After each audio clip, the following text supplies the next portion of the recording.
FM is your only station.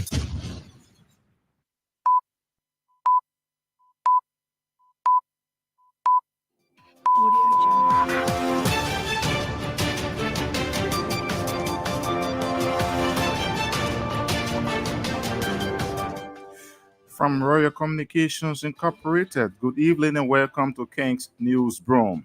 45 minutes news about Liberia, Africa, and our one word. Today is Wednesday, October 30th, 2024, and I'm Shemon Dia presenting. In the headlines, University of Liberia Student Union criticizes anti-Kofa bloc over attempts to remove Speaker Fonati Kofa. Group spokesperson Ibrahim Garpe vows to resist the rebel lawmakers. Public Works Minister refutes allegation of 22 million expended on road maintenance. Says 9.9 million was given to contractors for the road works.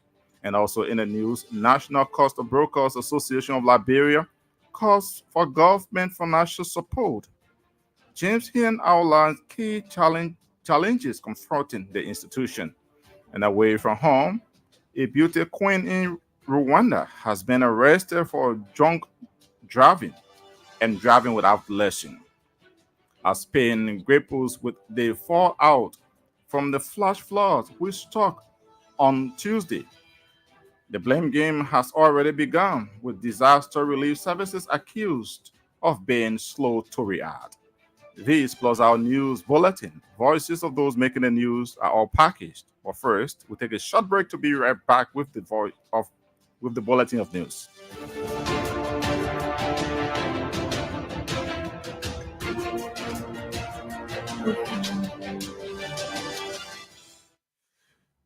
Welcome back. At this juncture, we crossed over to St. Andrews with the news bulletin.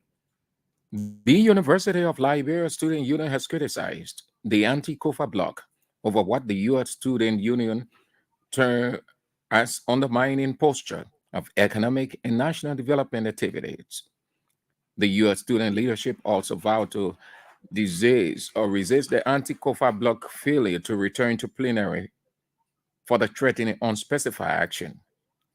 Addressing the press conference at the main campus of the University of Liberia Wednesday, the union spokesperson described the decision of the majority lawmakers as something that impedes the works and business of the people. The University of Liberia Student Union at the same time urged the anti-Kofa bloc to return to their legislative duties aimed at addressing the pressing challenges the country is faced with. The University of Liberia Student Union is calling on citizens to join in demanding the majority bloc of the House of Representatives to resume work at the House of Representatives. The Center for Transparency and Accountability in Liberia has attributed the ongoing political saga at the House of Representatives to economic violence. Central Executive Director Anosi Miami described economic violence as one of the major reasons that have led to the Speaker's attempted removal, especially with the many allegations of financial inducement amongst lawmakers. He maintained, although the removal of the Speaker in Liberia has been an old age problem, the current situation poses serious threat to the functions of members of the lower house. Serving as panelist during the National Youth Peace, Security and Wellbeing Conference, the central boss called on both conflicting parties of the House of Representatives to reconcile in the interest of the country. He condemned the fight over the removal of the Speaker, indicating that political conflict at the lower house is further worsening economic conditions of Liberians and impedes the workings of the government. The Minister of Public Works, Roland Giddings, has strongly refuted allegations that his ministry expended 22 million United States dollars on road maintenance across the country. Reports circulated suggesting the Ministry of Public Works received $22 million for road maintenance under Minister Giddings. However, during a public hearing before the Senate Committee on Public Works Tuesday, Minister Giddings clarified that the ministry was never allocated such amount. He told the committee, led by former Senate Pro Tem Chair that the ministry has only received $9.9 million to contractors for road across the country. The Liberian government has taken a transformative step in environmental joining by signing a letter of engagement with the Coalition for Rainforest Nations. The landmark agreement signifies Liberia's commitment to participating actively in the global carbon market aimed at empowering carbon trading activities that will particularly benefit communities living near forests, while also unlocking new avenues for climate finance to support national development goals. The engagement is set to run from this year to 2026 and will commence immediately. Representatives from the Environmental Protection Agency, the Forestry Development Authority, the Ministry of Finance and Development Planning, and the Ministry of Justice signed a letter of engagement on behalf of the government. The head of Diaspora Liberians Annual Return 2024, Clarice Kula, revealed plans of Liberians living abroad to return home anytime soon.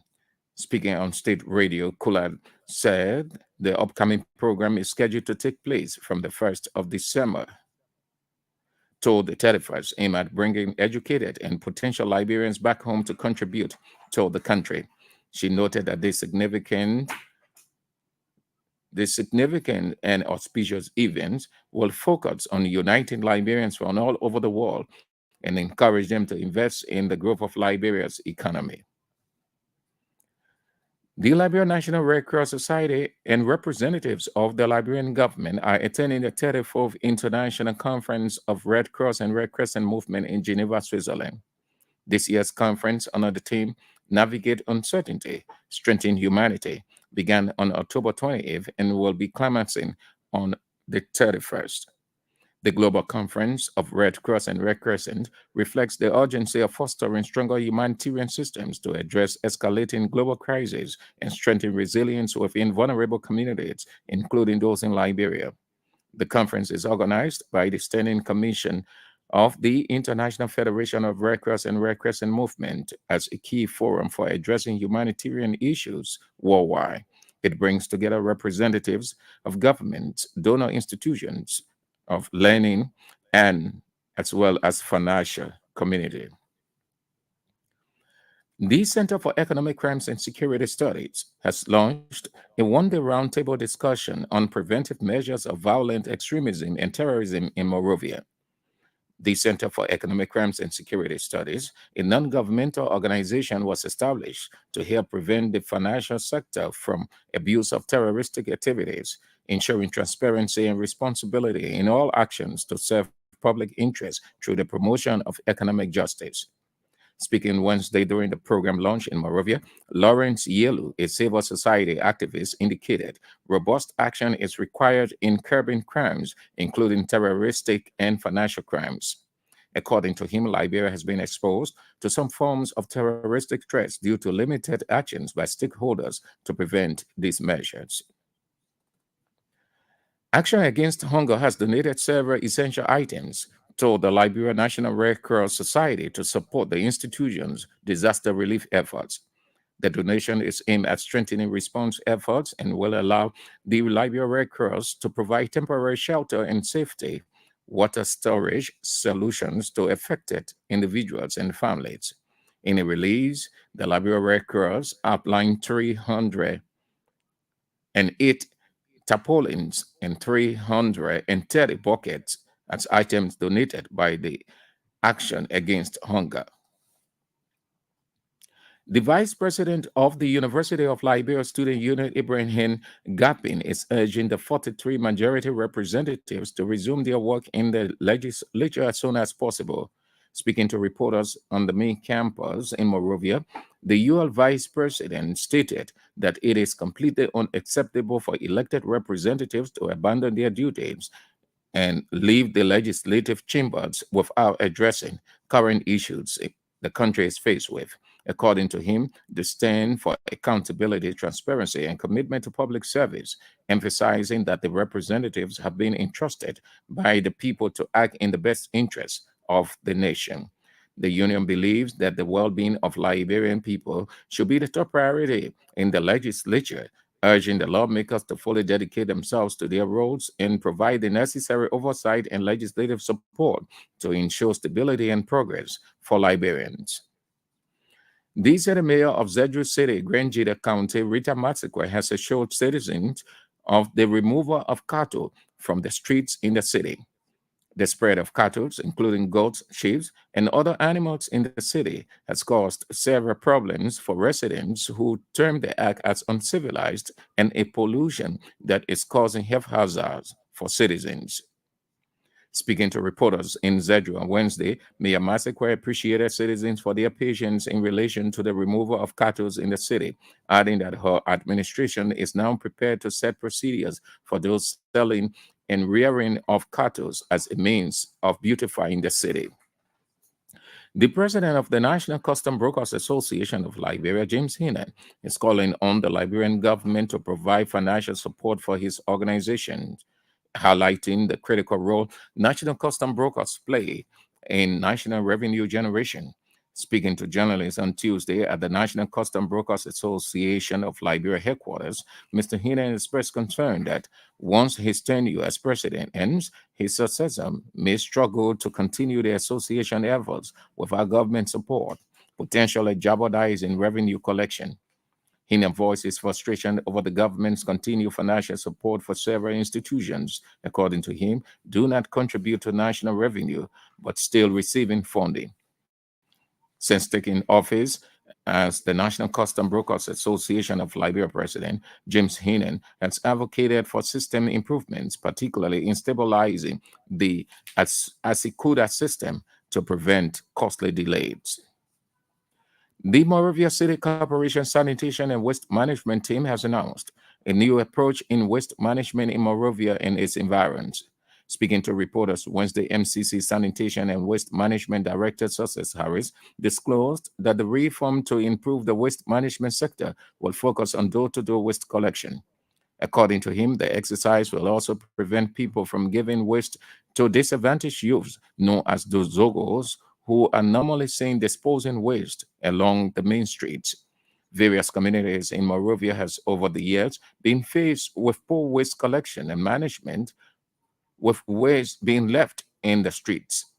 Harris also pointed out that when the town land fill is the only seeming category land fill in the country which is still being used by the Moravia City Corporation. And the Retirees Association of Firestone Rubber Plantation has accused the management of the plantation of refusing to pay its pension benefits after serving and honorably retiring from the company. Speaking in an interview Wednesday, the Firestone Rubber Association president, Raleigh Jalla, asserted that over 4,000 retirees of the association have not been paid their retirement benefits. According to him, the alleged refusal of the company has resulted to dissatisfaction amongst retirees. He also accused Firestone management of being discriminatory in the payment of former workers.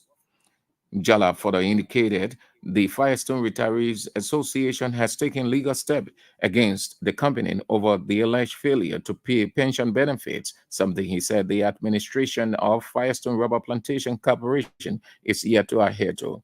Also speaking, the senior advisor of Firestone Rubber Plantation, Victor Bestman, called on the government, human rights organizations, and international partners to intervene in what he described as dispute between the association and Firestone Rubber Plantation Corporation. He expressed frustration over the government's alleged failure to pay retired workers their retirement benefits, noting that the institution action violates human rights.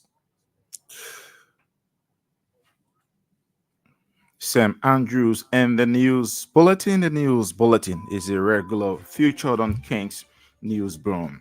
A reminder that you're listening to 45-minute news about Liberia, Africa, and our one word. Stories topping the news tonight. University of Liberia Student Union criticizes anti-Kofa blog over attempts to remove speakerphone anti-Kofa. Group spokesperson Ibrahim Gapin vows to resist irregular lawmakers.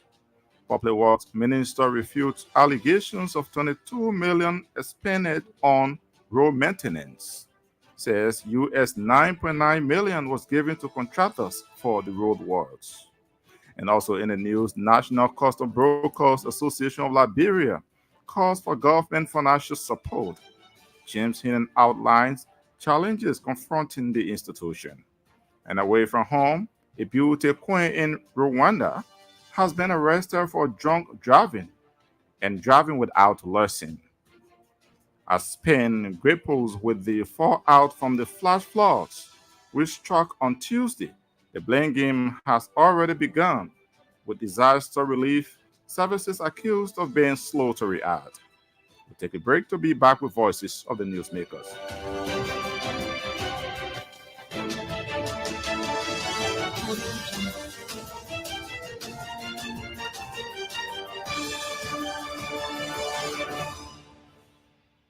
Welcome back and thanks for being there. The vice president of the University of Liberia Student Union, Abraham Gapin, is urging the 43 majority representatives to resume their work in the national legislature as soon as possible.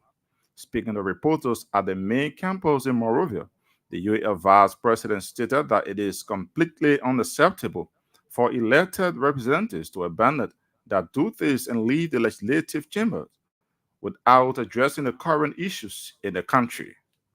The University of Liberia Student Union demands immediate resumption of work by 43 lawmakers in the majority bloc of the National Legislature. The University of Liberia Student Union also calls upon the 43 lawmakers within the majority bloc of the National Legislature to immediately resume their legislative duties and fulfill their mandate. Unacceptable that elected representatives have left their legislative chambers without fulfilling their responsibilities to address the pressing issues facing our nation. As students and concerned citizens, we stand for the principles of accountability, transparency, and commitment to public service. We remind these lawmakers that they are entrusted by the people to act in the nation's interest, particularly in these challenging times when decisive leadership and legislative action are essential. The University of Liberia Student Union demands the following. One, the immediate resumption of duties. We insist that all 43 lawmakers in the majority bloc return to their legislative roles without delay to attend to matters of national interest, including critical issues affecting the economy, education,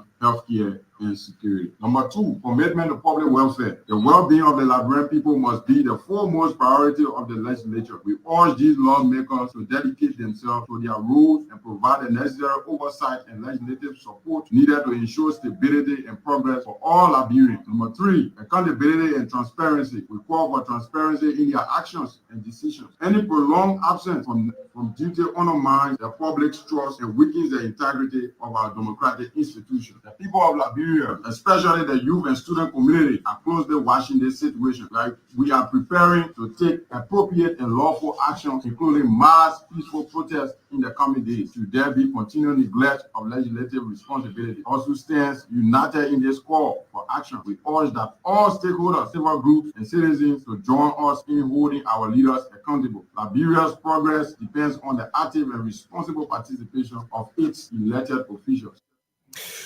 Vice President of the University of Liberia Student Union, Abraham Garpen. The Minister of Public Works, Roland Giddens, has strongly refuted allegations that his ministry expended US 22 million on road maintenance across Liberia. Reports have circulated suggesting that the Ministry of Public Works received US 22 million for road maintenance under Minister Giddens' tenure. However, during the public hearing before the Senate Committee on Public Works on Tuesday, Minister Giddens clarified that the ministry was never allotted such funds. The president of the National Custom Brokers Association of Liberia, James Hinnon, is calling on the Liberian government to provide financial support for his organization, highlighting the crucial role the National Custom Brokers Association plays in national revenue generation. Speaking to reporters on Tuesday at the National Custom Brokers Association of Liberia headquarters, Hinnon expressed concern that once his tenure as president ends, his successor may struggle to continue the association's efforts without government support, potentially jeopardizing revenue collection.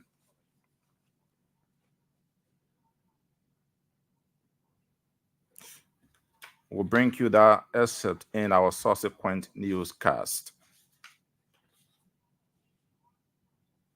The Retirees Association of the Firestone Rubber Plantation has accused the management of the plantation of refusing to pay its pension benefits after serving and honorably retiring from the company. Speaking in an interview Wednesday, the Firestone Rubber Association president Raleigh Jalla asserted that over 4,000 retirees of the association have not been paid their retirement benefits. We are more than 4,000 retirees, and we are aggrieved. We are aggrieved in that Firestone took away our pensions benefit, and not only that, but they did it discriminately. What I mean by that is that Firestone, in implementing the Decent Work Act, decided that she was not responsible to pay retirement benefit to retirees anymore according to the Decent Work Act. They go to court about that. First, we went to the 13th Judicial Circuit Court in Kakata. The case was ruled in our favor. We went to court because we were aggrieved. We felt that FASU shouldn't have taken away our retirement benefits. But FASU said they were operating under the laws of implementing the 2015 Decent Work Act. We went to court because the first thing, laws are not supposed to be retroactive. Somebody who was retired 15 years ago, and the Decent Work Act came into being around 2015, they went and took away that person's benefit. Also speaking, the senior advisor of the Firestone Rubber Association, Victor Bestment, called on the government, human rights organization, and international partners to intervene in what he described as dispute between the association and the Firestone Rubber Plantation Corporation. We are calling on the government, like we said, we're calling on people like you, we are calling on national, international human rights organizations to please intervene in our matter. The retirees are dying, they are suffering, and they need the help of the government. Thank you so much. I'm calling on the international human rights groups all around Europe and America, including the ones in Liberia, that Firestone is not doing the right thing. Firestone is violating the highest human rights violation.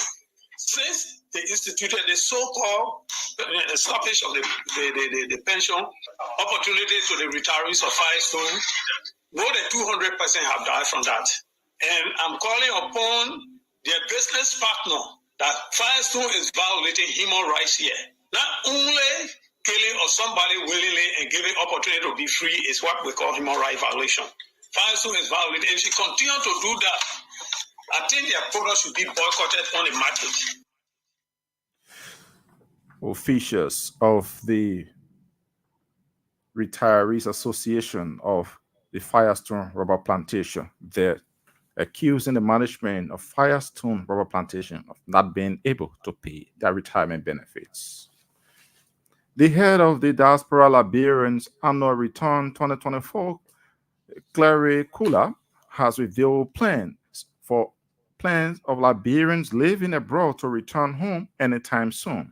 Speaking on State Radio Wednesday, Kula stated that the upcoming program is scheduled to take place from the 1st of December to the 31st, aimed at bringing educated and potential Liberians back home to contribute to the country. Right now, I'm just volunteering this. So Erasmus Williams is at the Ministry of State for Presidential Affairs. He's the diaspora coordinator there. And then Blake is at the Ministry of Foreign Affairs. So there's two diaspora. A lot of what we're trying to do is to just get the word out to the Liberian diaspora. Hey, this office is here. We're here for you.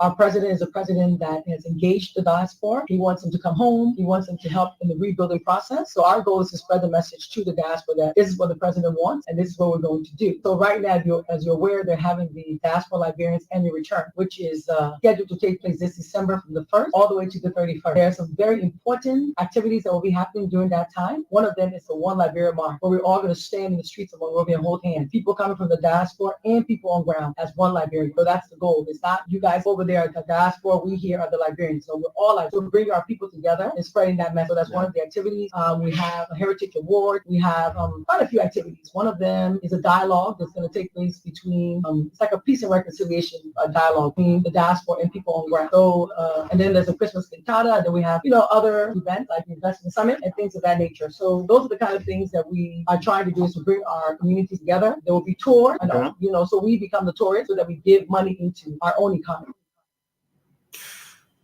Clarence Kula is the head of the Diaspora Liberians. Meanwhile, Deputy Information Minister Daniel Sano has also emphasized the importance of this event, highlighting the positive impact it will have on the country.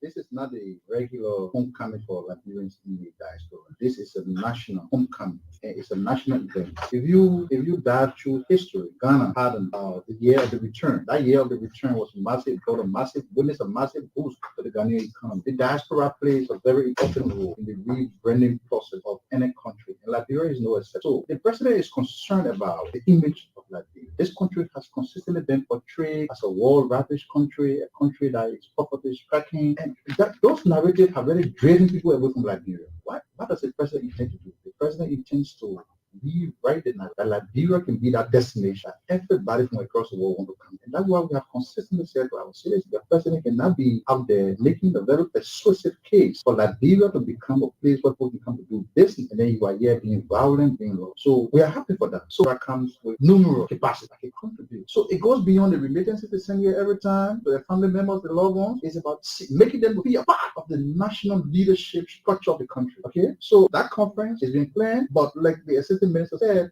this event is going to be an annual event. The capacity, the contribution cannot be underestimated, and that's why this government. The Center for Transparency and Accountability in Liberia has attributed the ongoing political saga at the House of Representatives to economic violence. The Center Executive Director, Anasin Miemen, described economic violence as one of the major reasons that have led to the Speaker removal, especially with the many allegations of financial inducement among members of the lower house. One is the current back and forth that is taking place at the legislature at the moment. The House of Representatives, to be particular, in terms of alleged bribe payment to remove Speaker Kufunati Kofa, but also been allegations around budget manipulation and tampering. These are issues that have existed for many, many years. And part of the reasons why we're here is to end violent and extremism affecting young people, young men, young women. But one of the main issues that we have to deal with is economic violence. So when we talk about violence, it's not fit violence, economic violence, the reasons, like I said, why young people, for us to have a conversation around how we can end violence and extremism affecting young people, but looking at it from different dimensions.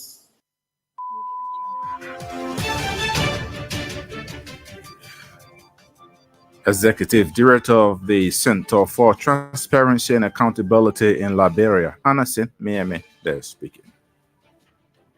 A reminder that you're listening to King's News Broom, 45 minutes news about Liberia, Africa, and our one word.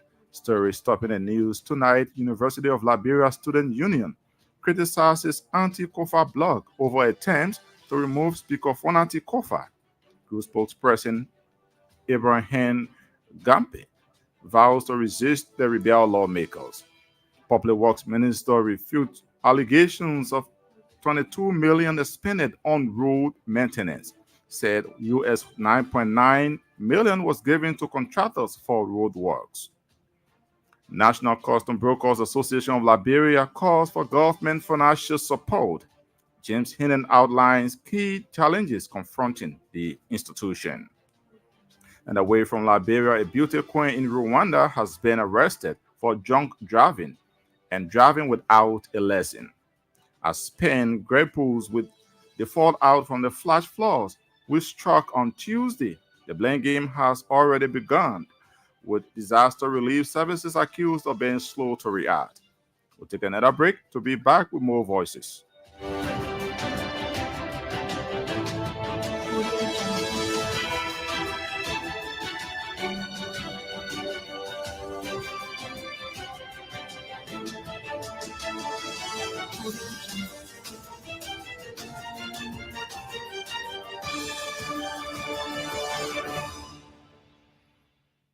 Welcome back and thanks for being there. The city mayor of Zwerju City in Grangeda County, Rita Masakwe, has assured citizens of the removal of cattle from the streets in the city. The spread of cattle, including goats, sheep, and other animals in the city, has caused several problems for residents who term the act as uncivilized and the pollution that is causing health hazard for residents. Speaking of reporters in Zwerju on Wednesday, Mayor Masako appreciated citizens for their patience in relation to the removal of cattle in the city, adding that her administration is now prepared to set procedures or precedents for those selling and wearing of cattle as means of beautifying the city. Firstly, I want to appreciate everybody for the patience, for the way they have been patient when it comes to the cattle issue. I want them to know that I'm out there to get the cattle out of the city without no regret. I can assure you, if anybody who is in the habit of supporting the cattle being here, and in fact, I don't want to go that far. I want to go that route. Anybody who know that they want for cattle to leave there, the fight will be between them themselves. I'm going to finish it. I'm prepared. They know. Yeah, I'm not against the people, but I'm against the way they are making their business. As a mayor, that my right and that that opportunity for me to interact with people to encourage them to bring the business in the place of whom they send it. But equally so, I don't have the right to bring sickness to them. All of people say, oh, they know one of the big superintendent. Now, you know what it means. They key position for you to serve as mayor. Do you know that this city was honored and praised by the former president of the Republic of Liberia, Madam Seli? So if yesterday we were respected, we were honored, I told them already. So nothing you do. In fact, I'm sending this message to the owner of the cattle. I just started coming to the triangle and seeing rope on sheep. I don't know why the cow people just taking the whole thing like, I'm talking to them specifically. I'm seeing cattle. Look, everybody know how they call it, pig can destroy. 2 days back, that's what I have to call. When the court, we would tie anything having to it, they hold themselves responsible. As the mayor of the city, we call them to several meetings. As we speak, they got the document right now. We discussed that. I said the document. Zwerju City Mayor Rita Masakwe, they're speaking. A 3-day intensive National Climate Justice Summit has been launched to boost Liberia's ecology and renewable energy sectors, making the overview of the program. National Climate Justice Summit chairperson in Liberia disclosed that the institution is prepared to collaborate with women and youth groups to lead a transformative action for climate discussions amongst agriculture and the energy artists, indicating that it will help awareness, dialogue, and advocacy.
For his part, Executive Director of Rural Energy, that's Rural Renewable Energy Agency of Liberia, Samuel Nangbe, lauded the organizers and partners of the program, describing it as a significant tool to the energy and agriculture sectors.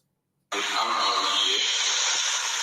also, we think that the outcome from these discussions should also be able to find its way into the development of our new action program agenda, which is now called the BMS Agenda of Inclusive Development.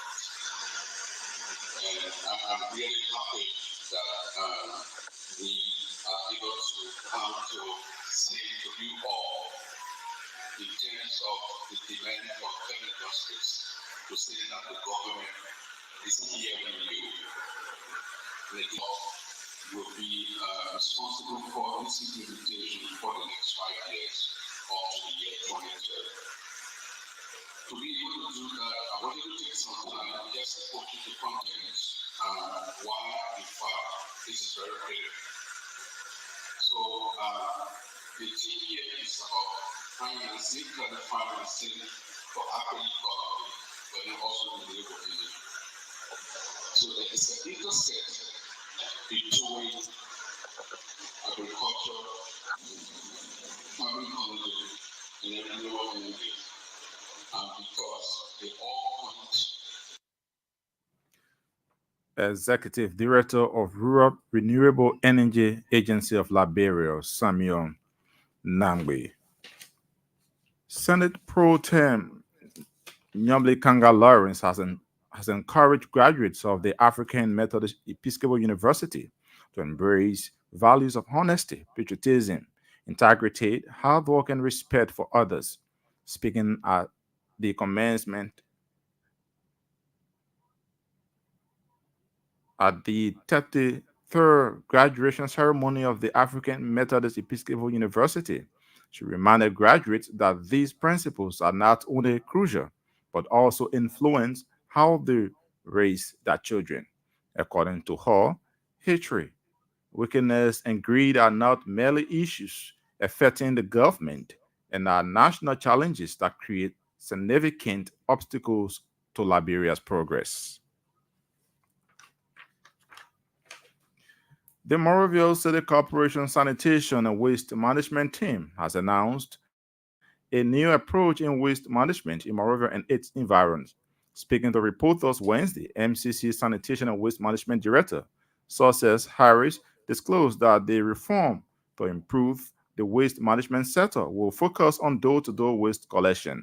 According to him, the exercise will also prevent people from giving waste to disadvantaged youth known as Zocos, who are normally seen disposing waste along the main streets. Was a major issue for us because the intrusion of the informal sector became became a cardinal issue for us. So we divided the primary waste. We said on a primary we have slum, we have urban waste directors. So we have two directors who are on there. Then we also have a director for hazardous and medical waste. We also have a director for recycling, composting, and SME. We also have a director for public waste management. So the public waste management focus on street cleaning, collection and disposal, and hazardous obviously you focus on medical, on wholesome food, e-waste, and so on. Seek to address the the issue of the issue of some of our major challenges we face with. We see the informal sector. You see that we have the at-risk youth that we call Zobo now, that just go and collect waste from homes for little or nothing and go and dispose it in street corners, in the swamp, in the drainages that obviously lead to flooding today now in Monrovia. So if you also look at Islam community, everybody can pay for waste. Some people, everybody don't have that amount that the CB and SME are charging for waste. So we told them we have to divide it and say, look, small community will pay certain amount, urban community will pay certain amount. So under the sector, we have the community-based enterprises. That community-based enterprises only focus on door-to-door collection in small shops. MCC Sanitation and Waste Management Director Success Harris. The Center for Economic Crimes and Security Studies has launched a one-day roundtable discussion on preventive measures of violent extremism and tourism in Morovia. Center for Economic Crimes and Security Studies, a non-governmental organization, was established to prevent the financial sector from abuse of terroristic activities, ensuring transparency and accountability in all actions to serve public interest through the promotion of economic justice.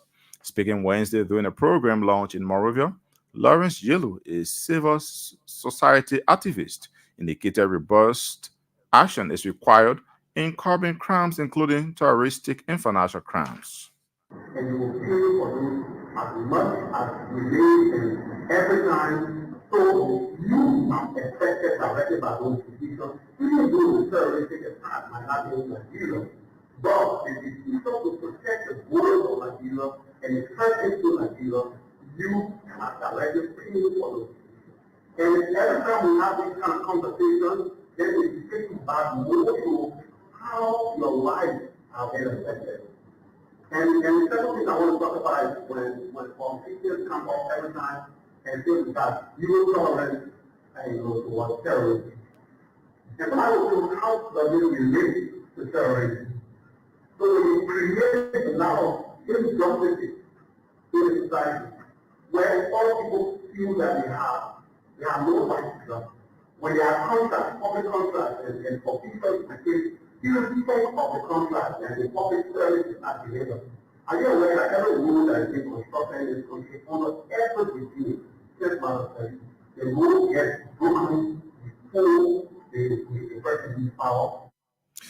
Also speaking, Anthony Wilson Tama of the Liberia Immigration Service underscored the LRS preparedness to ensure preventive measures on violent extremism and terrorism across Liberia.